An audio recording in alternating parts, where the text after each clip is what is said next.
Tenemos la muy profesional psiquiátrica del doctor Román Vázquez Cerqueda, quien es director de la Escuela de Técnicos en Urgencias Médicas de Nezahualcóyotl en zona norte, y aparte también es instructor de cursos de PHTD y va a ilustrarnos acerca de lo que es el traumatismo craneoencefálico y su atención a nivel prehospitalario.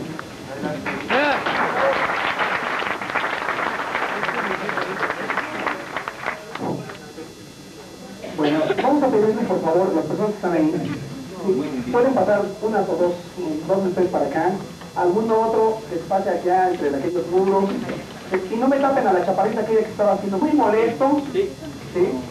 Pero bueno, ya estamos aquí, así que vamos a aprovechar el tiempo, ¿no? La otra sería que la mitad se saliera y luego nos volvíamos a dar la clase, pero al final de aquí como que vamos a trastornar todo el programa que ya tiene Ángel aquí establecido. Así que le vamos a suplicar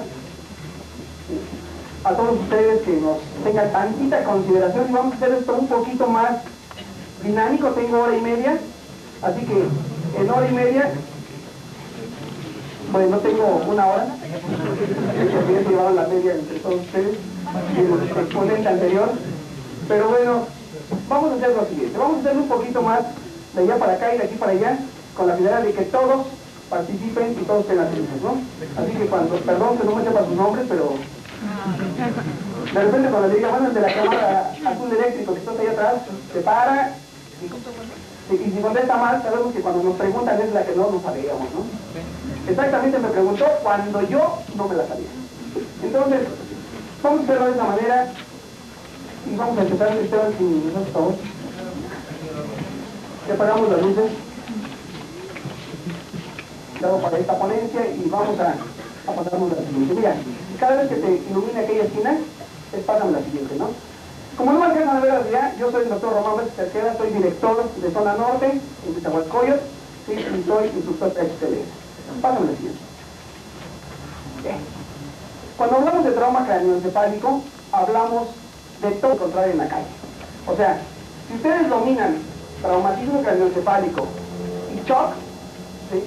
Casi le van a poder salvar la vida a todos los pacientes. Obviamente que habría que inmovilizarlos y una serie de cosas, pero es lo que más vemos. La gente se muere de traumatismo craneoencefálico y de shock principalmente, ¿no? Y ese es el tipo de pacientes que vemos. Las lesiones que nosotros encontramos en trauma son de este tipo, ¿no? Y esto, el que encuentre esto y no sepa qué es, bueno, pues después va a tomar el curso, ¿no? Porque si no, estamos perdidos. Entonces, vamos a ver qué es. 7 de cada 10 pacientes de trauma tienen traumatismo craneoencefálico. O sea que ustedes van a poder ayudarle al 70% de todos los pacientes. Normalmente el traumatismo craneoencefálico, como no es que matan al paciente, no son las heridas por arma de fuego o las heridas de penetración o las fracturas expuestas, porque esas las vemos, las diagnosticamos y las tratamos adecuadamente. Las que matan son las que no se ven, que es el traumatismo abdominal y el traumatismo craneoencefálico principalmente. Y obviamente que esta es una lesión, el traumatismo craneoencefálico es una lesión que debemos diagnosticar, ¿sí? Con la evaluación inicial. Que aquel técnico de urgencias médicas que lo hace excelentemente bien, en menos de 3-4 minutos ya debe tener el diagnóstico de la lesión que se expone en la vida. Y por lo tanto, debería diagnosticar los traumatismos craneoencefálicos severos. Ahorita que decía anatomía me acordé, la pregunta más, ¿cómo le llamamos para no ofender a Ángel? Más capciosa, más poco útil, es ¿cuántos tipos de células tiene el páncreas? ¿Sí? Mis médicos no la supieron. Así que no se sientan mal, ustedes no saben cuántos tipos de células tenían, los médicos tampoco lo saben. ¿Sí? Es verdadero, son 4 tipos de células. Era verdadera la pregunta. Pero bueno, tal vez algún día nos sirva para algo eso. Cuando sean estudien la bioquímica o la histología del páncreas, algo así, ¿no? Cuando son los especialistas o maestros en eso. Bien, pero la anatomía de lo que es el traumatismo craneoencefálico es muy útil porque nosotros cuando vemos el cuero cabelludo es muy resistente, es lo más resistente que tenemos como protección a lo que es la masa encefálica. Sin embargo, es lo más sangrante de todo nuestro organismo. ¿Quieren ver sangrar algo? Córtese 1 centímetro del cuero cabelludo, ¿sí? Y sangra, chorrean abundantemente, ¿sí? Y de repente dice uno, oye, pues ¿qué trae este cuate? Lo rasura uno y trae una herida de 2 centímetros o 1 centímetro, ¿no? O sea, esto es muy, pero muy importante que nosotros sepamos que aunque es muy elástico, normalmente los escalpes son muy fáciles de realizar. Nosotros cuando hacemos en anatomía patológica lo que es autopsia, lo único que hacemos es cortar, jalar y se desprende todo se desprende, y ustedes lo han visto seguramente en la atención prehospitalaria. Y esto nos puede llevar al shock, así que es importante que ustedes sepan sí, que el cuero cabelludo es también de las lesiones de traumatismo transespánico, sobre todo en los niños, cuando vemos lesiones en niños, es importante que ustedes no dejen que el niño sangre por heridas de cuero cabelludo. La compresión obviamente que es la solución, ¿no? El cráneo es la bóveda craneal, lo que protege realmente de los golpes a nuestro cerebro, a la masa encefálica, y tiene una tabla externa que es lisa totalmente, una tabla muy media que es esponjosa, ¿sí? Que es lo que absorbe realmente los golpes, y una tabla interna que es sumamente rugosa por la parte interna, es el contacto con la dura madre, es realmente áspera, parece lija, y cualquier tallón que se dé ahí en la dura madre o el encéfalo, normalmente va a tener laceración. Las meninges, esto es realmente lo que la gente debe saber. ¿Por qué? Porque los problemas de hemorragia que nos dan en los espacios de las meninges es lo que nos va a matar muchas veces a nuestro paciente también. Y recuerden que tenemos entre lo que es el cráneo y la dura madre, tenemos el espacio epidural. En el espacio epidural hay arterias, las arterias epidurales. ¿Sí? Esas arterias epidurales pueden en un momento dado sangrar y sangrar rápidamente. Y esto nos va a dar hemorragias, ¿sí? Y hematomas que vamos a ver al rato. Entre la dura madre, ¿sí? y el aracnoide, ¿sí? hay un espacio que se llama espacio subdural. ¿Sí? Algunos juntan este espacio nada más y dicen que solamente en este espacio del aracnoide, ¿sí? que son algunas trabéculas, y en la pie madre hay un espacio que le llaman subaracnoideo. Entonces, esto, tómenlo como espacio subaracnoideo o espacio subdural, y ahí también se dan hematomas. Y entre la pia madre y el encéfalo ya no hay nada. La pia madre realmente está en contacto con el encéfalo y lo recubre en su totalidad. Y aquí lo vemos, ¿no? Vemos lo que es el cuero cabelludo, el hueso. En el espacio epidural vemos las arterias meningias.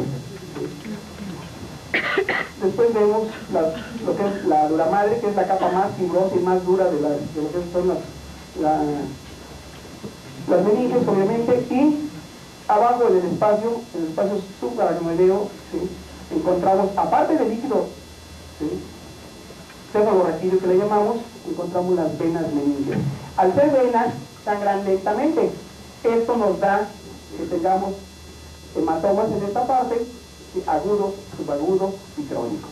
Entonces vamos a ver también más adelante. Y el cerebro está en contacto con la pia madre. Bien. ¿Qué es el tentorio? El tentorio no es más que la dura madre que entra, cubre al cerebelo y se regresa. Y más o menos a la mitad del cerebro, a la mitad de lo que es todo el encéfalo, ¿sí? hace algo que le llamamos tentorio, ¿sí? o agujero tentorial, como le llaman algunos. Ahí es donde empieza el bulbo raquídeo. Como es dura madre, como está, su nombre lo dice, está dura, no es elástica. ¿Sí? Cuando nosotros comenzamos con presión intracraniana, cuando se eleva la presión, el cerebro no tiene por dónde irse, nada más tiene dos lugares. Una es por el tentorio, por la fisura tentorial, y por el agujero magno, que es una parte, el único agujero que puede librar presión de lo que realmente es el cerebro y que es parte de lo que es el hueso occipital. Son los únicos dos agujeros por donde hay. Entonces nosotros podemos herniar al cerebro, la única manera, o sea, sacarlo, liberar presión solamente por aquí, por la fisura tentorial. Y el tallo cerebral, obviamente, que es lo que empieza después del tentorio, es lo que va a recibir toda la presión. Pero acuérdense que lo que es el tallo cerebral, ahí en el bulbo raquídeo, que es parte del tallo, tenemos el centro de la respiración y el centro corazón, como le llamamos así sencillamente, ¿no? Entonces, cualquier cosa que apretemos tantito, que le metamos presión a lo que es el tallo o el bulbo raquídeo, vamos a tener alteraciones a nivel respiratorio y a nivel de frecuencia cardíaca, que después vamos a ver. Los únicos pares craneales importantes para esta clase son dos. El óculo motor, que su origen aparente, o sea, donde parece que naciera, es aquí, en el tentorio. ¿Y qué creen que pasaría si yo aprieto al cerebro y lo meto sobre el tentorio? ¿Qué te imaginas que pasaría? Aprieto, claro, aprieto a este par craneal, y si lo aprieto, como es el que se encarga de la pupila, pues dice, si me aprietas no funciona, y si no funciona, la pupila se queda abierta. Entonces por eso tenemos midriasis, que es uno de los primeros signos, que encontramos en el paciente con traumatismo craneoencefálico, que tenga presión intracraneana elevada. Porque ustedes en el examen contestaban traumatismo craneoencefálico. No, eso no lo causa, lo que lo causa es la hipertensión adentro del cráneo, o sea, la elevación de la presión intracraneana. Y el otro par craneal importante es el vago. El vago va a llevar la información al corazón para que lata más rápido o menos rápido. Y entonces, obviamente que si nosotros lo comprimimos también, vamos a tener bradicardia. O sea, el corazón va a dejar de estar, aunque esté en shock, tiene bradicardia. Y aunque el paciente esté muy mal, sigue con bradicardia. Y después vamos a ver este tipo de signos y síntomas. Bien. Los mecanismos de producción. Bueno, lo de la cinemática, yo nada más como aclaración, si todos los médicos de urgencia tuvieran cinemática, los pacientes no se morirían. Porque la cinemática nos da el 80 o más por ciento del diagnóstico. Diagnósticos por teléfono. ¿Sí? Y por teléfono nada más les digo, fíjate que es un paciente que iba, bueno, el paciente iba en su motocicleta, se quedó trabado, ¿sí? Y salió de eyección, ¿sí? ¿Qué fractura va a tener? Entonces, seguramente le pego, ¿sí? Porque si se queda trabado, se golpea con el volante los femurs. Entonces, obviamente, ya por teléfono, o sea, ni siquiera necesitamos ver al paciente. El trauma, lo que mata al paciente es el no sospechar. Eso es lo que lo mata, porque si nosotros diagnosticáramos todo lo que sospechamos, el paciente no se moriría. Entonces la cinemática es sumamente importante. Y aquí vamos a tener en el traumatismo craneoencefálico heridas, del cuero cabelludo obviamente, fracturas. Las fracturas por sí solas no son problemas, a menos que sean hundidas y tengan algún problema. Pero salvo eso, normalmente no dan problemas. El problema de la fractura es que normalmente por abajo nos causan hemorragias y nos causan hematomas, que pueden ser epidural, que están en el espacio epidural, o hemorragias subaracnoideas que encontramos en el espacio subaracnoideo. Y también tenemos otro tipo de hemorragias que son adentro del mismo encéfalo, adentro del cerebro, y le llamamos intraparenquimatosa.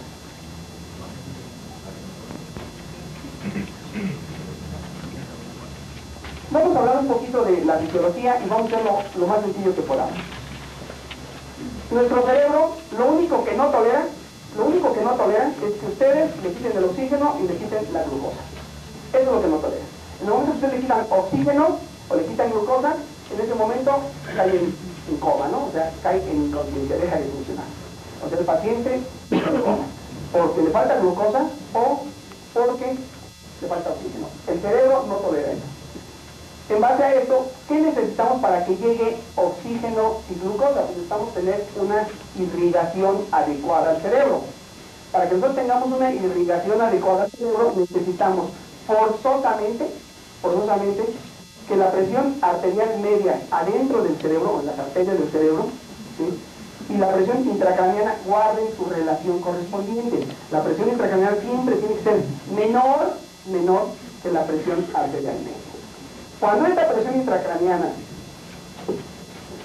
cuando la presión intracraneana se eleva, la presión arterial media, esta es una fórmula, yo estoy de acuerdo con muchos de ustedes, dicen las fórmulas no sirven para nada, pero la diferencia entre un empírico y alguien que sabe, es que el que sabe cómo sacó la situación esta. El que no sabe, pues todos sabemos que la ampicilina funciona para las diarreas, dicen, no, pues tú tómate ampicilina que te quitan. y el de la farmacia la receta. La diferencia con el médico es que sabe cómo funciona la ampicilina, y cómo se elimina y cómo hace todo su metabolismo. Entonces, obviamente que esa es la diferencia de un técnico en urgencias médicas con una gente que sea empírica. La diferencia es que ustedes tienen que saber de dónde viene eso, ¿no? Entonces, la presión arterial media se saca ¿cómo? Es la presión sistólica se saca. Pero, ¿qué pasa con esta? Que si nosotros tenemos un viejito, debido a la aterosclerosis, al endurecimiento de las arterias y demás, esto va a variar mucho. Por lo tanto, nosotros no tomamos realmente, la presión arterial media la sacamos mejor, más fidedigna, que la presión diastólica, la presión diastólica, más un tercio de la presión del pulso. Dicen, ya me complicaron la existencia, ahora díganme cómo es la presión del pulso. La presión del pulso se saca restando a la presión sistólica la presión diastólica. Ejemplo, 120-80, la presión del pulso son 40. La diferencia entre 120 menos 80 son 40.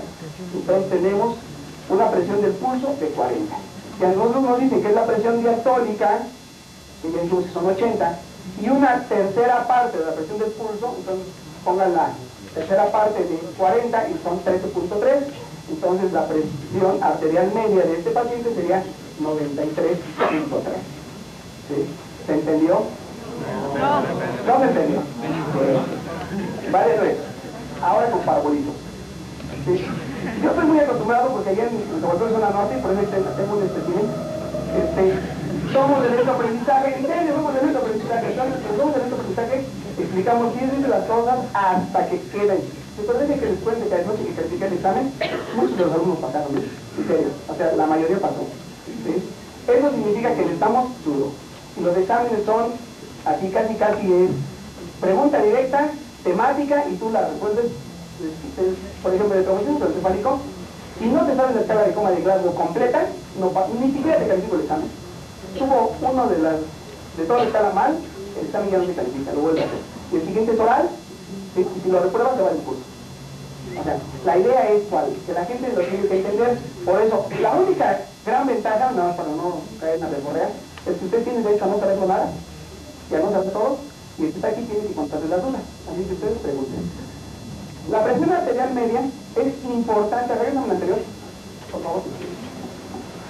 La presión arterial media es la presión que tienen los vasos sanguíneos, o sea, las arterias, adentro del cerebro. ¿Sí? Esa presión siempre tiene que ser mayor que la presión que tiene el cráneo, o sea, que la presión intracraneana. Porque si no, si se eleva la presión intracraneana, las arterias se comprimen y entonces ya no van a poder fluir la sangre y dársela a los tejidos cerebrales. ¿Cómo sacamos la presión arterial media? ¿Sí? Oye, ¿para qué me sirve esto? Para que lo entiendan cómo sale la presión intracraneana, nada más cómo se eleva. No, en la práctica no sirve para bendita la cosa, ¿no? Pero ustedes, ya les dije que la diferencia es que ustedes deben de saberlo. La presión arterial media, normalmente los manuales dicen, es la presión sistólica más diastólica entre 2. Pero esto no sirve, porque en los viejitos esto nos da muchas alteraciones. Entonces esto, aunque así debe sacarse, sería en gente de su edad, alrededor de los 25, 30 años, cuando mucho, o sea, de los 20 a los 40, ¿no? Después de los 40 esto ya no sirve. Entonces se inventó otra fórmula, que es la presión diastólica más una tercera parte del pulso. Esto es la presión arterial media. La presión que debe tener nuestras arterias adentro de nuestro cerebro. La presión del pulso, porque aquí usamos presión del pulso, y dicen, bueno, ¿cómo sacamos la presión del pulso? Solo sacamos la presión sistólica menos la diastólica. Y ya les ponía el ejemplo. Si tenemos nosotros, cualquiera de ustedes tiene 120-80, que sería lo común en México, ¿sí? Pues la presión del pulso es 120 menos 80, presión del pulso 40. ¿Sí? Hasta ahí vamos bien. Ahora, bueno, por lo menos yo sí voy bien. Luego, la fórmula nos dice que es la presión diastólica, que aquí son 80, más un tercio de la presión del pulso. Entonces, no, la presión del pulso dijimos que era 40, divídalo entre 3 porque es una tercera parte nada más y nos da 13.3. ¿Sí? Ese 13.3 más los 80 ya nos dio la presión arterial media, o sea, 93.3 es la presión arterial media de ese paciente normalmente. Esto nos sirve Pues cuando ya le hacemos gasometría al paciente y entonces ya medimos la presión intracraneana y una serie de cosas, ¿sí? Pero normalmente en lo que es en urgencias, en cuarto de choque, nada más son cosas que ustedes deben hacer. Bien, entonces el traumatismo craneoencefálico, ¿cuál es el problema? Que nos eleva la presión intracraneana, ya sea por edema, o ya sea por hemorragia. Son las únicas formas que nos pueden hacer que suba la presión intracraneana. Y si sube la presión intracraneana, la presión del pulso, ¿qué hace el organismo cuando ve que no le dejamos pasar sangre, ¿sí?, al cerebro? Eleva la presión en el cerebro. Y entonces el pobrecito, para que eleve la presión, hace una vasodilatación, ¿sí? ¿Sí? Y esto al mismo tiempo hace otras cosas. Vamos por partes. ¿Sí? Va a elevar la presión del pulso. ¿Para qué? Dice, bueno, si yo tengo mayor resistencia de arriba, elevo mi presión del pulso y de esta manera contrarresto aquello. Pero jamás le ganará la presión, ¿sí?, del pulso, ¿sí?, a la presión intracraneana. Jamás, porque la presión intracraneana lo está dando el mismo edema. Y entre más falta de oxígeno tengamos, más presión intracraneana tenemos. Y eso es un círculo vicioso. No me das oxígeno, me inflamo más. ¿Sí? Me inflamo más, necesito más oxígeno. ¿Sí? No me das oxígeno, me inflamo más. Y el cerebro o el organismo tratando de compensar esto, eleva la presión del pulso. Pero esto es contraproducente. Y esto entonces, obviamente, que nos da una hipertensión arterial sistémica en el paciente.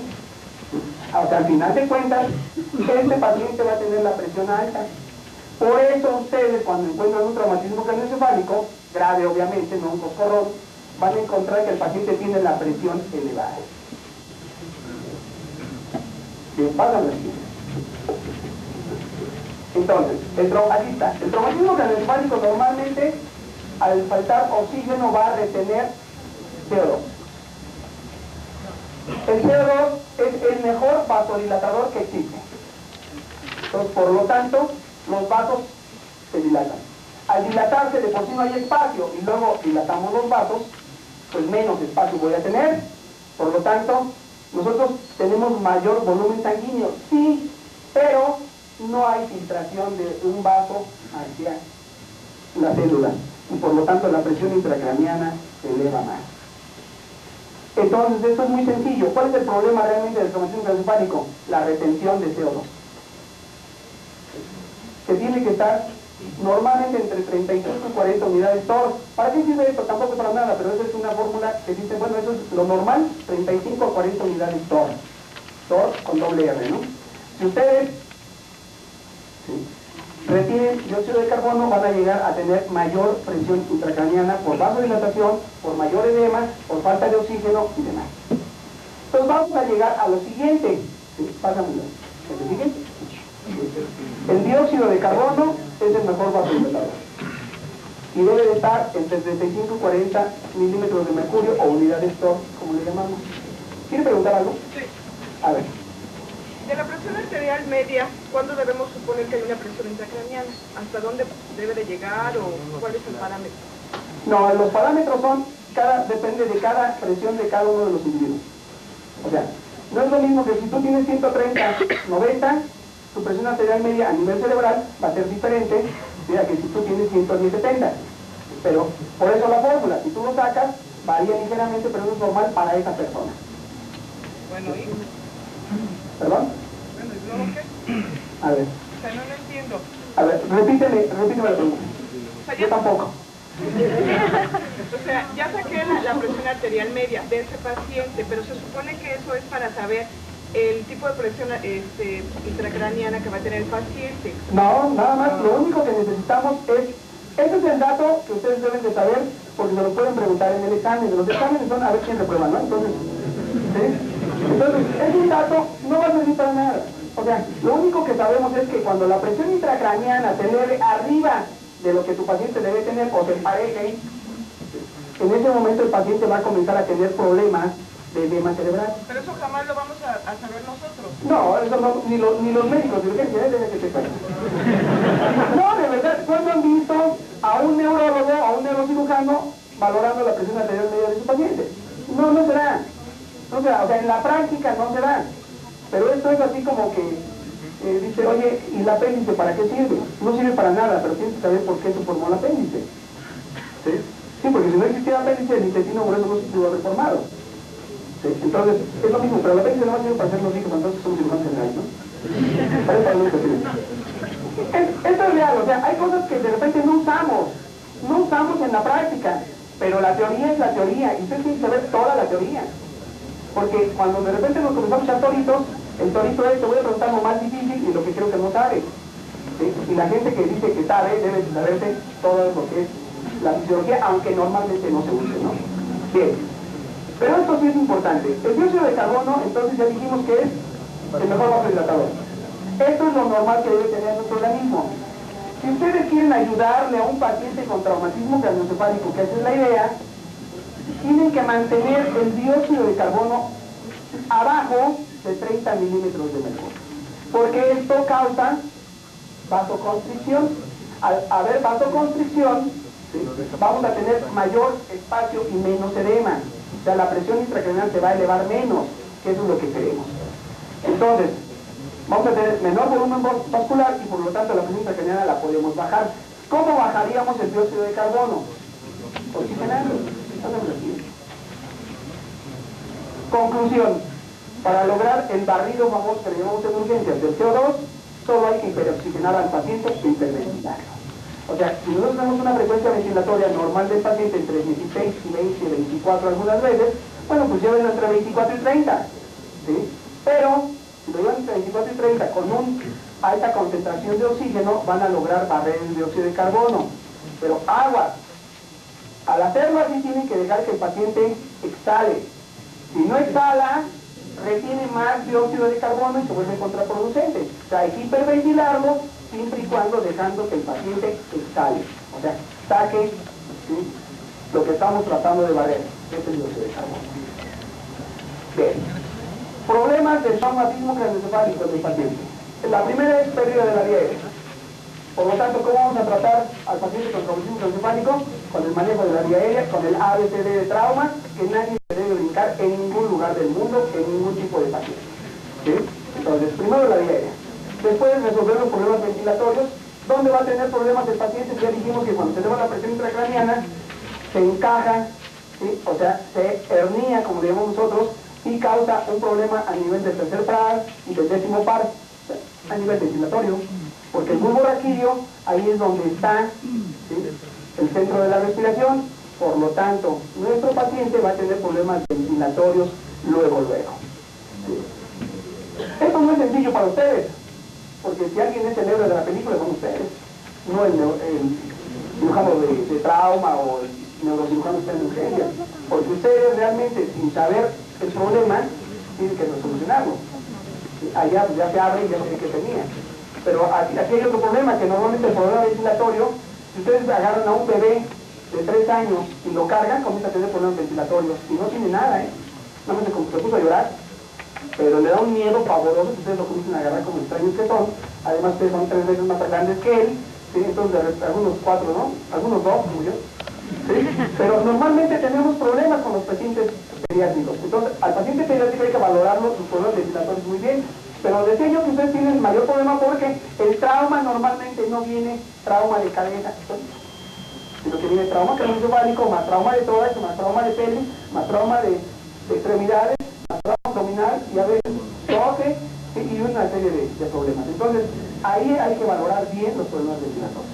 Las hemorragias del cuero cabelludo ya lo dijimos y que los puede llevar a shock hipovolémicos, sobre todo en los niños. Y las fracturas se pueden dar de 2 tipos. Las deprimidas, prohibido comprimir una fractura. La fractura, obviamente, abajo de los huesos del cráneo, ya dijimos que tenemos arterias, inmediatamente abajo tenemos arterias, entre la dura madre y el hueso del cráneo. Y más abajo siguen venas, y más abajo está el encéfalo. Y si ustedes tienen algún huesecito por ahí que quedó tipo alfiler o quedó con alguna puntita y ustedes les dan, a ver, déjame ver, yo nunca he tocado, y le están dando, lo que no tenía ya se lo causaron. Entonces, las fracturas deprimidas se deben de palpar, sí, con guantes, ustedes obviamente de preferencia, y si no con guantes por lo menos, y nada más, a ver, está deprimida, ya no lo toques, ya supimos que está deprimida, déjalo, porque si está deprimida, lo palpas bien y la vas a solucionar, bueno, entonces pálpala bien, pero si no lo vas a poder solucionar de todas maneras, ya no lo sigas palpando, nada más dices, ¿sabes qué? Aquí toco como que tiene una fractura deprimida. Entonces esas se palpan con mucho cuidado y no se siguen palpando, no se vale con que ahora digo yo, y luego hasta los 20 también, y todo, ¿no? Porque, sí, en serio, o sea, o el clásico novato, es que yo nunca le he palpado, pues esta ya no te tocó, ¿no? Ya veremos cuando llegue otra, ¿sí? Y ya la palpes, ¿sí? Porque es lo que dice, con mucho cuidado, pero como se siente blandito, como si fuera la mollera, ¿te acuerdas que dicen los papatines mollera? Así se tocan. Entonces se toca blandito y dice, oye, se siente blandito, y siguen apretándole, ¿no? Las fracturas lineales no son problema. Las fracturas lineales normalmente se van hasta el mejor neurocirujano. Se van, no se pueden diagnosticar más que por rayos X. Y algunas veces vemos una placa y dicen, oye, tienes una fractura, oye, perdón que tengo problemas, hace 4 meses que me caí, ni vamos a tener, ¿no? ¿Sí? O sea, eso ya déjalo. Como el alumno de medicina que le enseñaron que todas las fracturas se empezaban y le puso un casco de hielo. Todas las fracturas se inmovilizan. Si tiene fractura de cráneo, se debe inmovilizar. También. Bien. Las fracturas de la base de cráneo. Las fracturas de la base de cráneo normalmente son fracturas lineales, ¿sí? Que comienzan en algunos de los agujeros y se corren hacia la base del cráneo. Y pueden ser de 3 tipos. A nivel anterior, a nivel medio y a nivel posterior. ¿Sí? En el piso anterior, que le llamamos, ¿sí? Encontramos rinorragias y ojos de mapache. ¿Sí?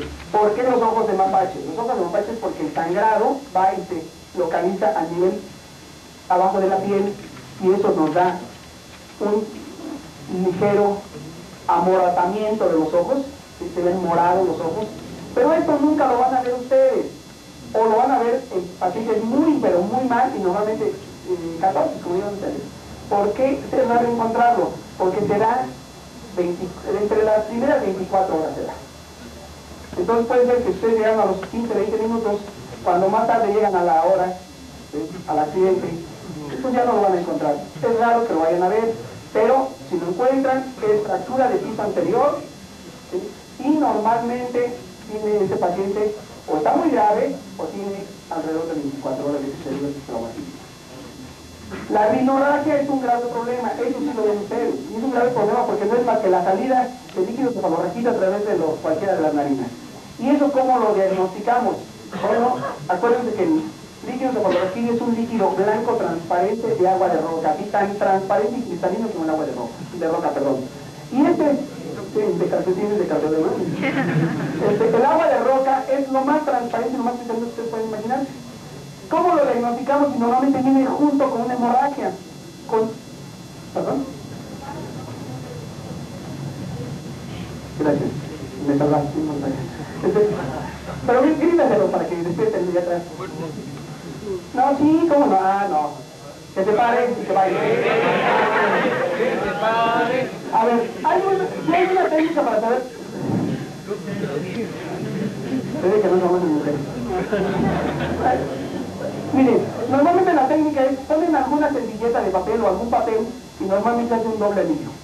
El anillo, en lo que es el líquido cefalorraquídeo se hace un poquito más extenso y se hace un anillo de lo que es la sangre y un anillo más afuera que es el líquido cefalorraquídeo. Se llama prueba del doble anillo, ¿no?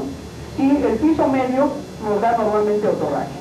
Por eso en la evaluación inicial, ustedes cuando ven cabeza no se les puede olvidar lo que son fosas nasales y lo que es orificio auricular externo, ¿no?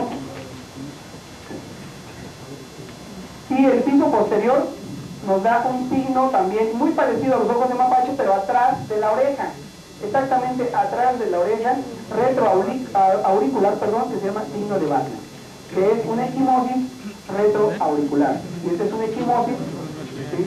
Periorbitaria, alrededor del ojo. ¿De acuerdo? Bien. El signo de Bartlett normalmente se da, los manuales son así exagerados, después de las 72 horas, ¿no? Se puede dar antes, pero se da después de las 72 horas, o sea que normalmente no lo vemos, ¿sí? Y lo que es la autogracia, esa puede ser inmediata. Bien. Normalmente, el edema cerebral es lo que nos da todo el problema. ¿Qué nos causa el edema cerebral? Una presión intracraneana elevada. Entonces, por lo tanto, si nosotros vamos a tener problemas con edema cerebral por el simple golpe o la contusión que tuvo el encéfalo al golpearse en la cinemática de trauma. O sea, que primero choca el auto, luego choco yo contra el volante y después mis órganos internos chocan contra la pared externa del organismo. ¿De acuerdo? Entonces el cerebro choca, choca contra lo que es la parte interna de la bóveda craneana y puede rebotar, y de rebote obviamente puede chocar en la parte posterior. Normalmente, ¿sí? Lo que es la frente y lo que son los lóbulos temporales, ¿sí? Eso se da por rebote del cerebro. Y la contusión fuerte en el occipital, eso sí nos da lesión a nivel, o contusión a nivel occipital. La conmoción cerebral o concusión cerebral es una lesión que encontramos. Aquel paciente clásico que se golpeó, pierde el conocimiento, lo recupera y ya no le pasa nada. O sea, no hay lesión cerebral, puede haber un poquito de amnesia, pero el paciente se encuentra bien. Dice, perdió el conocimiento, ¿y cuánto tiempo? A la gente se le hace como 10 horas, ¿no? La verdad es que fueron 2 o 3 minutos, sí, pero si es tu papá o tu hijo o tu hermano o tu novia, ¿sí? Y te debía lana, oye, se te hace eterno. Se te hace eterno el tiempo. Entonces normalmente los pacientes exageran, pero encontramos al paciente ya consciente, ¿sí? Semi-orientado, ¿sí? Y normalmente está bien el paciente y no tiene lesión. Pero en la contusión cerebral, el cerebro ya se golpeó, o sea, el encéfalo ya se golpeó, ya tuvo una contusión. Y en este tipo de pacientes, en la contusión cerebral, el paciente normalmente puede perder el conocimiento, puede recuperar el conocimiento, ¿sí? Y después puede volver a tener problemas. O simplemente el paciente tiene amnesia, o sea, no se acuerda de qué pasó por ahí, ¿no? Las hemorragias. Las hemorragias pueden ser epidurales, como dijimos, que son arteriales, por lo tanto son de instalación rápida. Clásico paciente con hemorragia epidural, ¿sí? Que pierde el conocimiento, lo recupera, lo vuelve a perder y adiós, ya no lo recuperó jamás y se vuelve mal. Este periodo de lucidez que se llama, que tuvo, nada más fue así como que se volvió a conectar el cerebro porque comienza a sangrar y comienza a deprimirse hasta que se muere. Entonces, este problema es un problema grave. En el hematoma subdural, lo podemos tener agudo, porque son venas las que se rompen aquí, tenemos la lesión venosa, y puede ser agudo. Y el agudo se da a las primeras 24 horas. ¿Sí? Y a ese le llamamos agudo. Es el paciente clásico. Aquí, este paciente en los hematomas subdurales, ¿sí? Normalmente se muere el 80% de los pacientes. Pregunta de examen, ¿no? Por ahí venía una pregunta, ¿no? En el hematoma subdural, el 80% de los pacientes se mueren. ¿Sí? Normalmente son, ¿sí? Agudos, cuando son las primeras 24 horas, subagudos, ¿sí? Cuando se da entre 25 y 74 horas, que es acto, ¿verdad? Aquí lo hicieron con cronómetro, y el crónico cuando se da hace semanas o meses después. Esto es clásico, que ustedes sean llamados a una urgencia porque el señor está con problemas, tiene dolores de cabeza, después de un traumatismo de hace 3 meses, ¿sí? Que fuimos al béisbol y le dieron un pelotazo, ¿sí? Y después, o se peleó y le dieron un palazo, ¿no? O un tabicazo, o lo agarraron, o simplemente lo agarraron a cabezazos o a patadas. Pero 3 meses anteriores. Y el paciente comienza a tener alteraciones de la personalidad, como cuáles, se le olvidan las cosas, y de repente se vuelve, dependiendo de dónde esté el hematoma, puede tener pérdida de la memoria, o puede comenzar a tener dificultad para hablar. Poco a poco se va instalando el cuadro.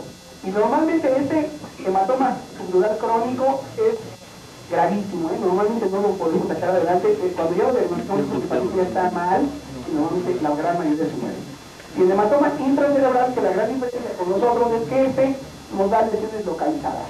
Dependiendo de donde tengamos el hematoma, en qué parte del cerebro lo tengamos, bueno, pues nos afecta un área motora, un área sensitiva, ¿sí?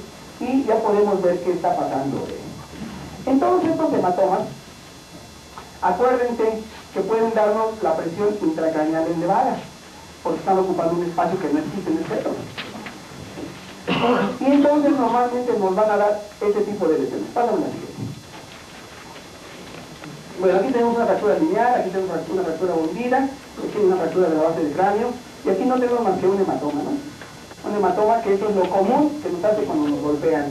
¿Sí? Ahí le llama a la gente un chipotoma o un chipote. ¿Sí? Y lo encontramos, ahí le dice la gente, ¿no? Tú tienes chipotoma, o dice, sí, tengo hemorroides, dice. Así dicen los, bueno, ustedes no tienen pacientes así, así dicen, seguro. Y entonces los pacientes, normalmente encontramos algo blandito, y el que no sabe dice, ¡ay, una fractura hundida! No, eso no es más que un hematoma, ¿no? Que es clásico. Pásame.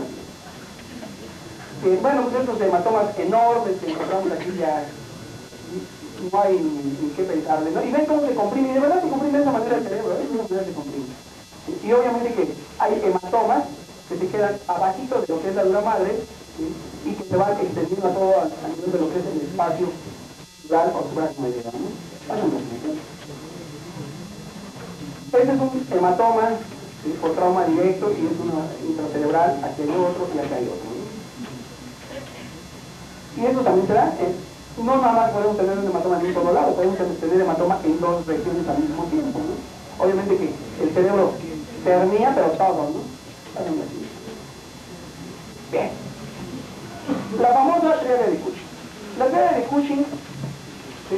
Ahora sí yo preguntaría, a ver, al que esté dormido, levante la mano que está dormida. A ver, la señora que estudió en Harvard, no es cierto. A ver, ¿cómo te llamas? El amigote, ¿sí? O sea, ¿por qué se da la tríada de Cushing en el traumatismo craneoencefálico?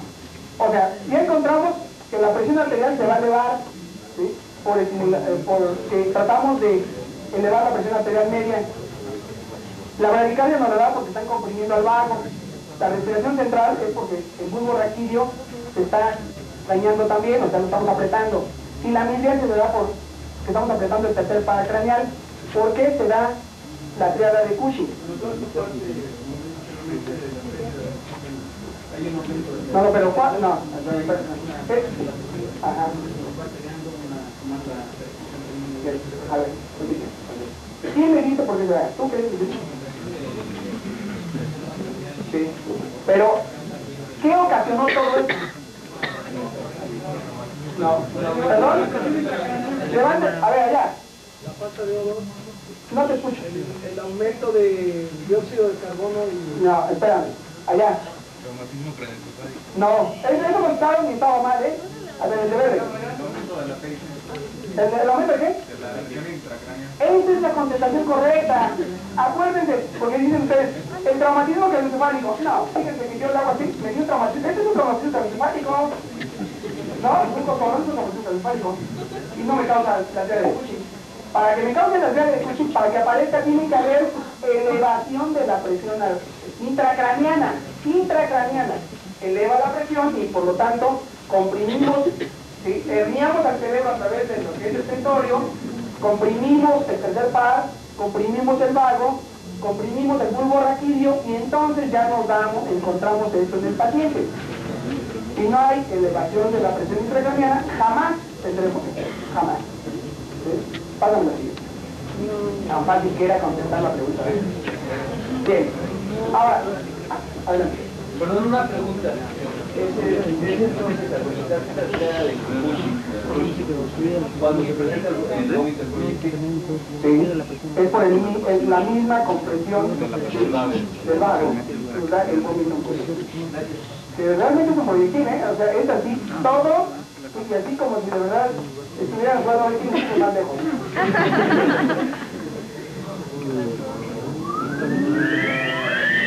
No, momento, eso está calculado para que me traigan un vaso con agua.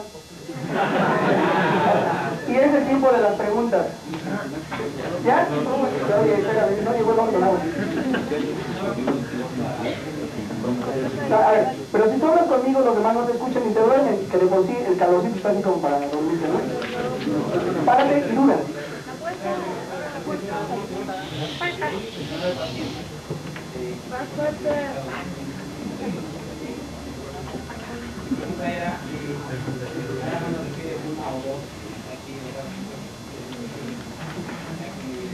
Ahorita sí.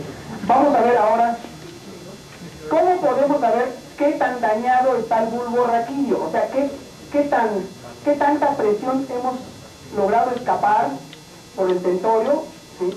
Y qué tanto hemos apachurrado y comprimido este bulbo raquídeo, ¿sí? Y para eso el traumatismo encefálico lo podemos dividir en nivel 1, 2 y 3. Dependiendo de qué tanto hayamos comprimido o hayamos dañado, o qué tan arriba esté la compresión o qué tan abajo, es los signos y síntomas que vamos a encontrar. Veamos. Cuando la presión intracraneana se eleva y comienza apenas el tallo superior, o sea, a nivel de tentorio, y la corteza cerebral comienza a apachurrarse, de que la presión comienza a apretar, ¿no? Valga la redundancia. Empiezan a comprometerse, entonces la presión arterial se va a elevar. ¿Por qué? Porque el organismo quiere llevar mayor presión para compensar la presión intracraneana. Dice, si la presión intracraneana me gana, me voy a morir. Entonces yo le gano elevando mi presión allá arriba también, pero lo que él no sabe es que entre más le eleve, más sangre llega, ¿sí? Y al llegar más sangre, vamos a tener más edema, más compresión, más presión intracraneana y nos vamos a morir. Pero eso ellos no lo entienden, ¿sí? El pulso va a disminuir. ¿Por qué disminuye el pulso? Porque va a haber un problema a nivel de vago. Entonces nuestro pulso baja, ¿sí? Y va a haber bradicardia, obviamente. La bradicardia se da por compresión del vago, ya dijimos. La posición que encontramos a este paciente normalmente lo encontramos normal, ¿sí? O en el momento en que le causamos dolor porque está inconsciente, el paciente hace esto. O sea, flexiona las manos, flexiona los brazos, ¿sí? Y estira las piernas. Esto es una posición que se le llama de decorticación. ¿Por qué? Porque hablamos de la corteza cerebral y la corteza está comprometida, por lo tanto el paciente está decorticado. O sea, la corteza cerebral está dañada, está comprometida y esto nos da una flexión anormal en el paciente. En el momento en que le causamos dolor, lo que hace el paciente normalmente es quitar la mano. En este nivel hace esto el paciente también. De repente, cuando apenas empieza a tener problemas, quita la mano que le está causando el dolor o simplemente trata de hacerse de lado, el paciente mismo. Pero de repente ya no puede hacer nada de eso y lo único que hace una flexión anormal el paciente. Las pupilas pueden estar normales porque el tercer par craneal todavía no se daña mucho. Entonces, por lo tanto, pueden estar normales o pueden estar mióticas, o sea, pequeñitas, pero normalmente reaccionan a la luz. Poquito, mucho, pero todavía le ponemos la luz, reflejo fotomotor y responde. La respiración, que comienza a tener problemas ya, comienza a ser una respiración de Cheyne-Stokes. Estos son pacientes que tienen, ahorita vamos a ver cuál es la respiración para que nos quede bien clara. Luego, el estado de conciencia lo podemos encontrar soporoso o estuporoso. O sea, es una persona que está casi más que dormida, ¿no? Y la recuperación del paciente, si lo diagnosticamos, esto es lo importante, si ustedes diagnostican esto al paciente, ¿sabes qué? Tiene una respiración de Cheyne-Stokes, hace una posición de decorticado cuando le causa dolor. Este paciente además tiene las pupilas mióticas, pero responde. Este paciente hay que llevarlo rápidamente a un centro de trauma donde haya un neurocirujano que descomprima ese cerebro. Si lo descomprime, el 80% de los pacientes se recuperan. Esos son la gran mayoría. Pero ¿qué pasa si el paramédico no diagnosticó? Y entonces le dicen, deme su 19, y dice, pues aquí, tiene en 43, y pasa por el otro paciente, luego llega por el otro, ya cuando le entregan al paciente ya lo entregaron en el nivel 2 o en el nivel 3, el paciente, la sobrevida es mínima. Vamos a gastar muchos recursos económicos del paciente y no lo vamos a salvar. O sea, más valía no pasar por el otro y salvar a uno, ¿no? Pero bueno, de cualquier manera, eso es un problema de transporte, ¿no? Pásame la siguiente. De la torre de control. De la torre también. Voy a andar tras de ti.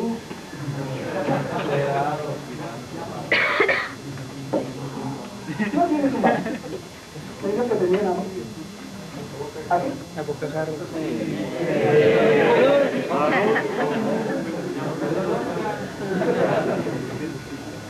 Está como el padrecito.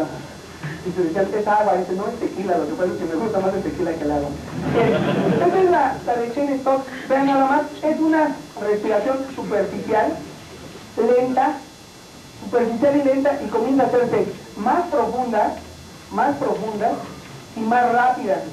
Háganle cuenta que el paciente comienza así.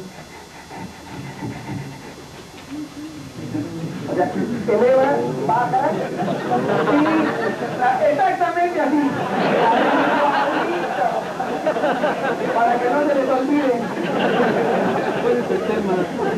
Pero serán los tres tipos de respiración. Ahorita lo van a ver. Ese es el grave problema.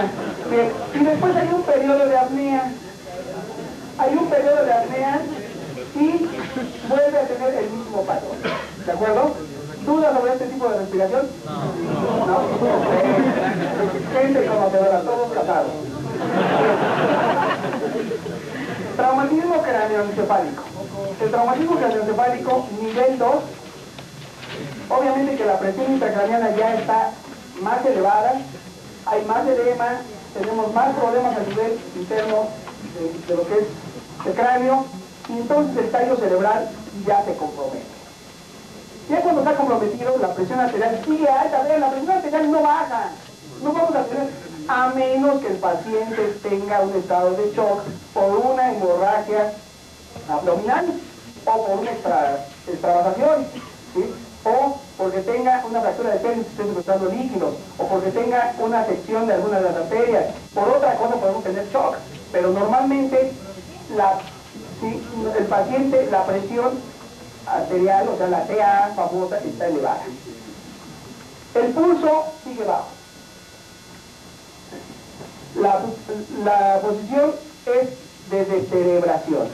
O sea, el paciente, en lugar de tener la flexión, tiene una extensión. Ustedes le causan dolor y lo que hace el paciente es ponerse rígido como si tuviera tétanos. Sí, o sea, hace una hiperextensión total. Hace la cabeza hacia atrás, hace las manos así, estira los dedos, hace una extensión total de su cuerpo. Al contrario de en el nivel 1, donde hacía una flexión, ahora hace una extensión. ¿Sí? Y eso se llama posición de descerebración. La otra era decorticado, o sea, la corteza estaba comprometida. Ahora el cerebro ya está comprometido y por lo tanto ya está decorticado. Ya está descerebrado. Las pupilas pueden ser hiporrefléxicas o arrefléxicas. ¿Eso qué significa? Que responden muy poquito todavía o ya no responden nada. Ustedes le pueden picar los ojos y no responden, ¿eh? La respiración es una hiperventilación central. O sea, estos son movimientos respiratorios muy rápidos, pero muy rítmicos. Ya no hay esto de que comienza lento, va aumentando y comienza otra vez lento hasta caer en apnea. No, ahora son rápidos totalmente y continuamente. En estado de conciencia normalmente el paciente está en coma. La recuperación de este paciente es muy poco probable en cualquiera de los hospitales que ustedes quieran, hasta en Houston. Normalmente a estos pacientes les va bastante mal. Y esa es la respiración central neurogénica, sí, o de hiperventilación que se llama. O sea, es una respiración muy parejita, rítmica, pero continua. Cuando la presión intracraneal ha aumentado más todavía y ya tenemos un traumatismo craneoencefálico nivel 3. El tallo cerebral está totalmente comprometido. Vean, la presión arterial, ya después de que estuvo luchando por tratar de mandar mayor oxigenación al cerebro, ya de plano dice, ¿sabes qué? Ya no puedo. Comienza a bajar la presión. Entonces, cuando ustedes encuentran a un paciente con la presión arterial baja, o es un traumatismo encefálico muy grave, o tiene algún otro sangrado por ahí. Normalmente lo que hacemos en trauma es por índice de probabilidades. Si ustedes llegando al lugar de los hechos encuentran a un paciente con hipotensión, trátenlo como shock. No se vale tratarlo como traumatismo craneoencefálico.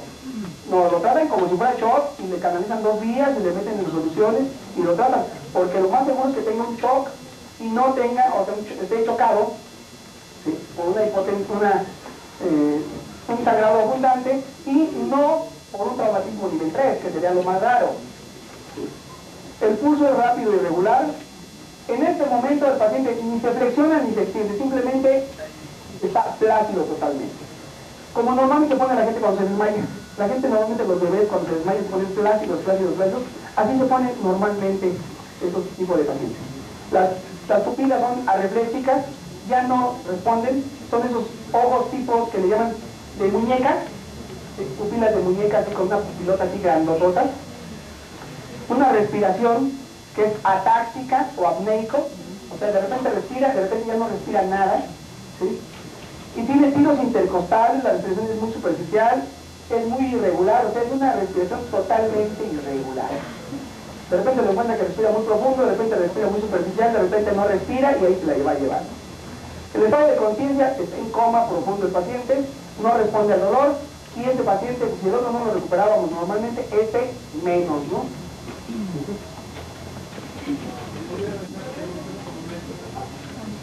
Oye, eso es pecado de una lana, se está fusilando mis diapositivas. Así dice yo, fíjate. Así empecé. Así que tú sí. Bien. Estas diapositivas son sacadas de un manualito que se llama Pre-Hospital Trauma Analysis, o sea, del PHTL.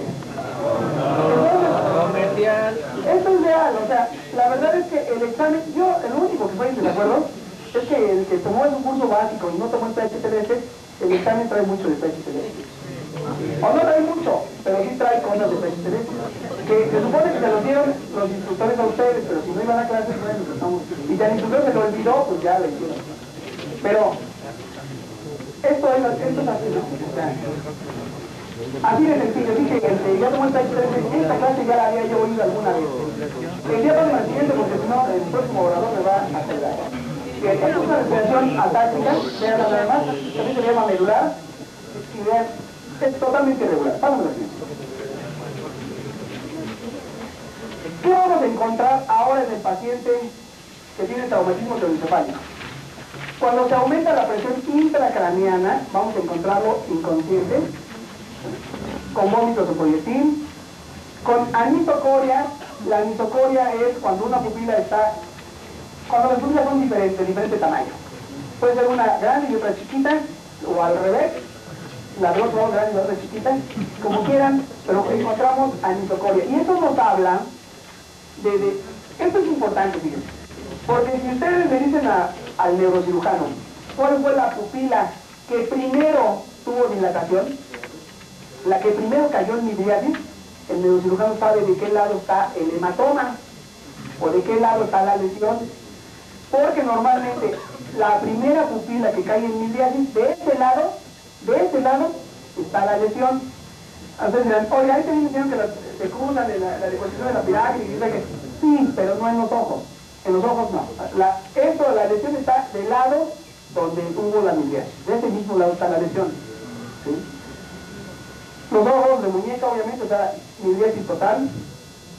La postura podemos encontrarla descerebrada, decorticada o flacidez.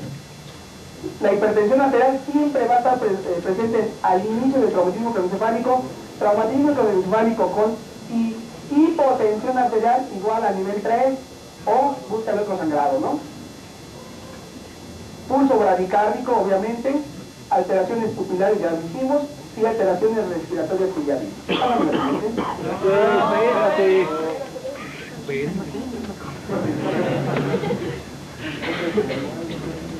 De atento que le entraba con eso, ya dijimos.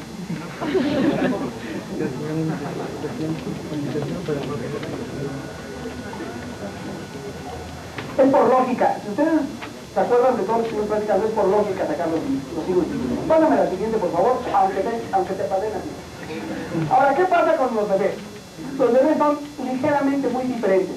Estos son más buena onda, dan menos problemas que los grandes y normalmente se recuperan mejor. Se recuperan mejor siempre y cuando tengan más de 3 años y menos de 10 o menos de 12, ¿no? Cuando el bebé es menor de 3 años tiene peores resultados. Pero normalmente se ponen más graves con los traumatismos craneoencefálicos. Sin embargo, tenemos un grave problema con los bebés, sobre todo los recién nacidos menores de 3 meses. Como tienen algo que le llaman las mamás molleras, ¿sí?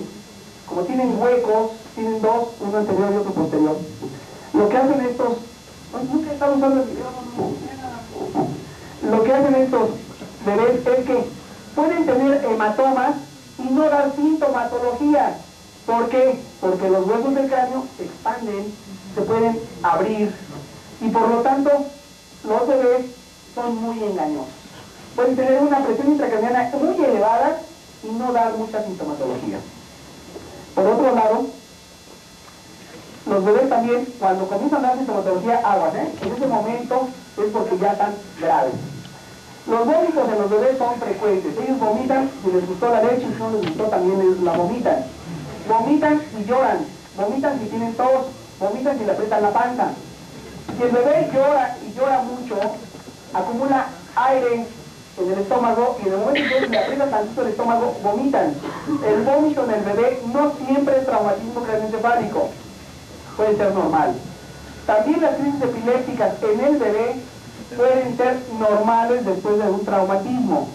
Sin embargo, si esas crisis convulsivas persisten, hay que meterlo a tomografía computarizada. O sea, ya no es cuestión de ustedes, sino hay que llevarlo a un centro de trauma donde tengan para hacer tomógrafo, ¿no? Para hacer tomografía. Y la escala de coma de Glasgow que van a ver después es diferente en el niño que en el adulto. También la de quemados, por cierto. Y la presión intracraneana, obviamente, la soportan mejor los niños que los adultos. ¿Cómo lo manejamos? Adelante. Doctor, dijo menor de 3 años y más grande de 3 años y menor a cuánto? De 12. Entre 3 y 12 soportan muy bien los problemas de traumatismo craneoencefálico. Los menores de 3 les va muy mal normalmente. Estos son estadísticas, no es la persona que hace en todos los casos, pero son estadísticas, normalmente así les dan. ¿Cómo manejamos el traumatismo craneoencefálico? Fácil, con una evaluación primaria, evaluación de la escena. Obviamente primero, la evaluación global, la evaluación primaria, la evaluación secundaria, ¿sí? Obviamente, y con el ABC, vía aérea, apoyo ventilatorio. Apoyo ventilatorio es mascarilla con reservorio, obviamente 12-15 litros por minuto, o AMBU, si es que tiene muchos problemas, tenemos que hiperventilar nosotros. ¿Sí? Nosotros controlamos esa ventilación entre 24 y 30 veces por minuto, y con AMBU, obviamente. AMBU sería mascarilla, válvula, bolsa y reservorio con aporte de oxígeno, si no, no sirve. La exploración neurológica, la escala de coma de Glasgow, ustedes ya saben, la exploración completa, obviamente, de ese paciente, porque además una cabeza no es nada más una cabeza, es un cuerpo con una cabeza, entonces hay que revisar todo el cuerpo también. Las pupilas son sumamente importantes, dicen que son las ventanas al cerebro, por lo tanto hay que vigilar bien esas pupilas, y la escala de coma de Glasgow hay que valorarlo bien. El tratamiento del shock, todo paciente con hipotensión se trata como si fuera shock. Así, en todos los casos. Líquidos intravenosos. Si ustedes encontraran a una persona que le dio un martillazo, y lo único que le dio fue un martillazo, obviamente que cae con un traumatismo craneoencefálico, puede ser que esté muy grave, y es un traumatismo craneoencefálico puro, o sea, no tiene ningún otro tipo de lesión, tan seguro que no tiene ningún otro tipo de lesión más que el traumatismo craneoencefálico. Pónganle pocos líquidos. La menor cantidad de líquidos, tal vez 50 mililitros en la hora, ¿sí? O sea, a goteo lento nada más para permeabilizar la vena, y no le metan líquidos para no causar mayor edema. Pero estamos hablando del traumatismo craneoencefálico puro, ahí donde no hay ninguna otra cosa más que el puro traumatismo craneoencefálico. Los líquidos, bueno, la evaluación motor y sensitiva es sumamente importante. La escala de coma de Glasgow tiene un grave problema. Ahora se lo doy para atrás. El problema es que la escala de coma de Glasgow, mira, normalmente usamos fisiológicas. O sea, cualquier isotónica que quieras con un sodio, ¿sí? Cualquier isotónica que tú uses, o fisiológica que le llamamos, la puedes usar. No se usa Harman, no se usa Luxar. Se usa normalmente usamos, ¿sí? Isotónica. Acá, perdón. ¿Quién pidió la palabra de este lado? Gracias, muy amable. ¿Quién pidió la palabra de este lado? ¿Era la misma?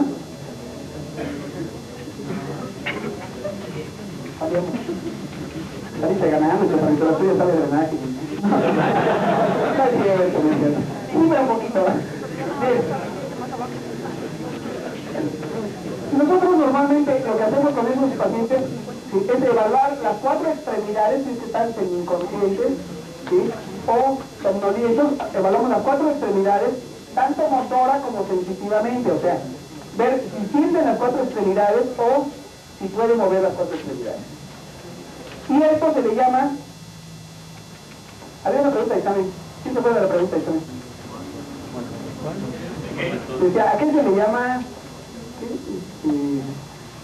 hemiparesia o paresias o parestesias? ¿Sí? Es la disminución tanto motora como sensitiva, ¿eh? No puede ser nada más de un solo tipo. Y luego los medicamentos que normalmente usamos en el traumatismo craneoencefálico es naloxona, obviamente, porque es un revertidor de casi todos los opiáceos, de casi todos. Naloxona, el famoso Narcanti. Y dextrosa al 50%, porque todos los estados de coma, normalmente, salvo el hiperosmolar por diabetes mellitus, obviamente, casi todos causan con hipoglucemia. El coma de origen desconocido se trata con naloxona y dextrosa al 50%. Adelante. ¿No es entonces mejor usar glucosa al 10 que cloruro de sodio y no incrementar el edema? Mira, entraríamos en una discusión de las soluciones y te voy a decir una cosa. Cada hospital tiene su escuela. Y de verdad te vas a encontrar que tú canalizas a un paciente con Harman y dices, ¿por qué con Harman? ¿Sí? Lo llevas la próxima con dextrosa y dices, ¿por qué con dextrosa? Y cuando lo llevas con cloruro de sodio ya te cambian al médico y te dices, con cloruro de sodio canaliza con Harman. O sea, cada quien hace la cosa. Normalmente, de manual, obviamente, no es de ustedes, lo debes canalizar con fisiológica. Cloruro de sodio. ¿Fisiológica o cloruro de sodio? Fisiológica. No, era para ver si estaba despierto yo. Allá. Silencio, si no, no oímos allá al de la última fila. ¿Qué cantidad de dextrosa vamos a utilizar? En este caso, mira, ¿qué nivel tienes de técnico? ¿Básico? Si es básico, no uses cosas como medicamentos y la glucosa al 50%. Normalmente lo usamos en bolo y normalmente le metemos lo que son 50 mililitros, ¿no? Pero normalmente tú no lo uses, no te metes en bronca, ¿no? Tú llévatela tranquila y lo que tratas en el hospital son 15 o 20 minutos, ya no tienes mayor bronca. Háblame la siguiente, por favor. Perdón. En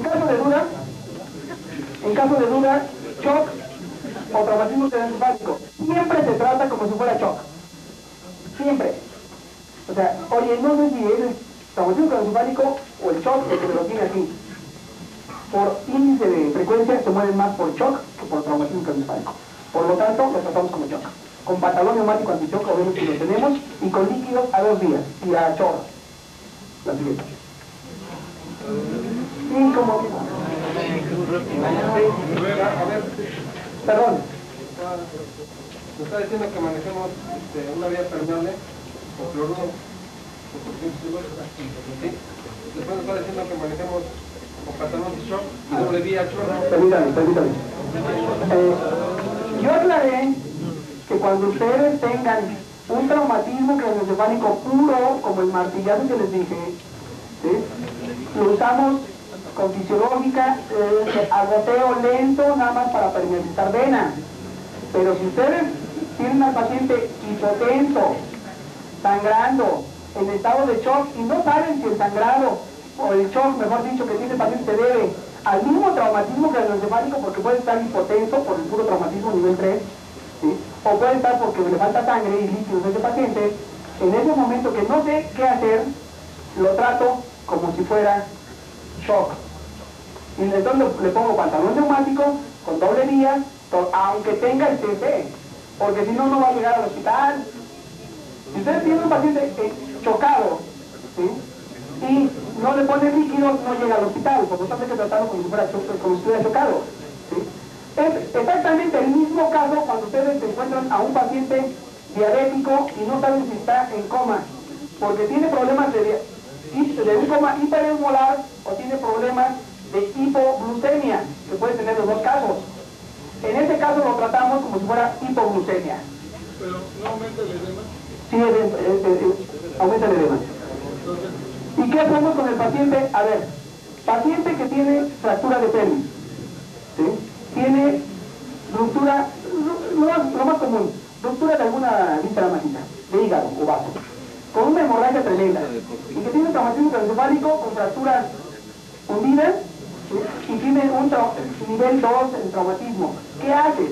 Pues trata de dar shock, si no, no va a llegar a ningún hospital. ¿Vamos a aumentar el problema a nivel cerebral? Sí, pero el problema no es el cerebro, el problema es que el paciente tiene que vivir, y si para vivir necesita volumen, métele volumen. ¿Sí? Después ya nos pelearemos con el neurólogo para que él le ponga manitol, porque ya en la ley licencias usamos diuréticos, usamos manitol, usamos todo lo que ustedes quieran, que se usan en sala de urgencias y en sala de choque, y entonces ya compensamos y regulamos al paciente. Pero por mientras, nosotros en la calle, shock o traumatismo craneoencefálico, si no sabemos, es shock. Y por lo tanto, doble vía, pantalón neumático anti-shock y Harman. ¿Sí? Si nosotros sabemos que es el puro traumatismo craneoencefálico puro, ¿sí? Obviamente que usamos fisiológica con goteo de esta. Pasamos a la siguiente. Cualquier paciente con traumatismo craneoencefálico grave necesita un hospital. Por lo tanto, el transporte debe ser rápido a un centro de trauma que tenga neurocirujano. Urge que le descompriman este cerebro. Si ustedes lo llevan a un hospital que tenga neurocirugía, pero no hay neurocirujano, pues mejor llévenlo a un materno infantil, ¿no? Es en serio, está lo mismo, no le van a hacer nada. ¿Sí? Entonces, bien, preguntas. Gracias, muy amable. Gracias. Se los agradezco. Gracias por estos que estuvieron durmiendo por aquí. La gran mayoría no se durmió, eso ya es el mensaje. No, es que...